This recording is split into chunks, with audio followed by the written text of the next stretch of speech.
जय Hind. Future of India और आप सभी का स्वागत है। इस वीडियो में बिट्स लिमिटेड को शॉर्ट में डिस्कस करने जा रहे हैं। आपको आसान भाषा में बताऊंगा कि यदि आपके पास इस कंपनी के शेयर्स हैं तो उसे होल्ड करना है या नहीं है तो नया बाई करना है, या फिर वैसे लोग जो लोग इस कंपनी के शेयर को अपने पास रख रख के परेशान हो गए हैं कि इसमें मुनाफा नहीं हो रहा है तो उसे सेल करना चाहते हैं। क्या करना आपके लिए सही रहेगा, एकदम टू द पॉइंट इस वीडियो में आपको बताने वाला हूँ।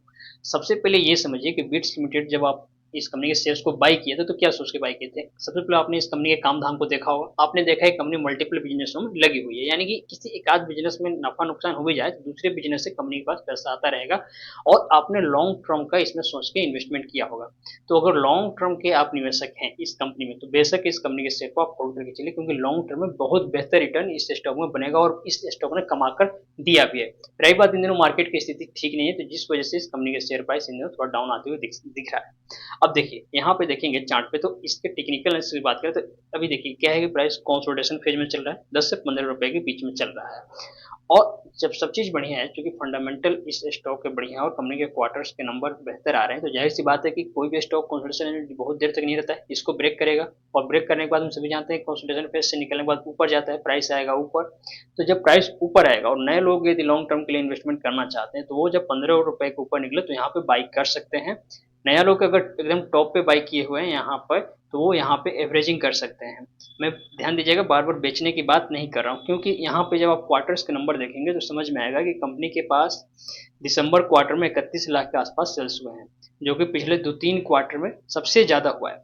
मतलब बात यह है कि कंपनी के पास कंपनी जो भी काम करती है इसके सेवाओं को लोग अपने अपने हिसाब से जरूरत के हिसाब से ले रहे हैं, इसके वजह से कंपनी के पास पैसा आ रहा है। पैसा आ रहा है तो कंपनी प्रॉफिट भी है।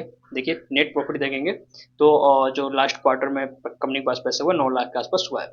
जबकि अभी तक के जब भी देखेंगे इस ओवरऑल क्वार्टर्स के नंबर में तो सबसे ज्यादा कंपनी के पास प्रॉफिट का पैसा आया है दिसंबर क्वार्टर के रिजल्ट में। और प्रॉफिट से पैसा आने की वजह से कंपनी का जब आप देखेंगे तो यहाँ पे डेप्ट कुछ नहीं है, बिल्कुल डेप्ट फ्री कंपनी है। यानी कि कोई कर्जा नहीं है, प्लस कंपनी प्रॉफिटेबल भी है, कंपनी के पास लगातार पैसा आ रहा है। तो ये जब पैसा आ रहा है तो कंपनी इससे अपने बिजनेस को ग्रो करेगी, एक्सटेंड करेगी। और सबसे कमाल की बात है कि इसके पास प्रोमोटर्स यानी कि जो इस कंपनी के मालिक है उनकी खुद की हिस्सेदारी से स्टॉक में तकरीबन 65% के आसपास है। तो ये कभी नहीं चाहेंगे कि इनका स्टॉक नीचे जाए। इसमें डीआईआई और पब्लिक की हिस्सेदारी तो है ही। तो ओवरऑल बात यह है कि ये जो बिट्स लिमिटेड कंपनी है, जैसे मैंने शुरू में बताया था कि लॉन्ग टर्म के लिए आप इसमें इन्वेस्टमेंट करना चाहते हैं तो बहुत बेहतर स्टॉक है। बेचने के बारे में मत सोचिए। मन में कोई सवाल है कमेंट में जरूर पूछिएगा। इंस्टाग्राम पर भी जुड़कर मुझसे बातें कर सकते हैं, जहाँ पे आप अगर फॉलो करते हैं तो पर्सनल अपना नंबर शेयर करता हूँ, यहाँ पे जुड़कर जो भी जानकारी है ले सकते हैं। इस वीडियो में बहरहाल इतना ही, मिलते हैं अगली वीडियो में, तब तक के लिए जय हिंद।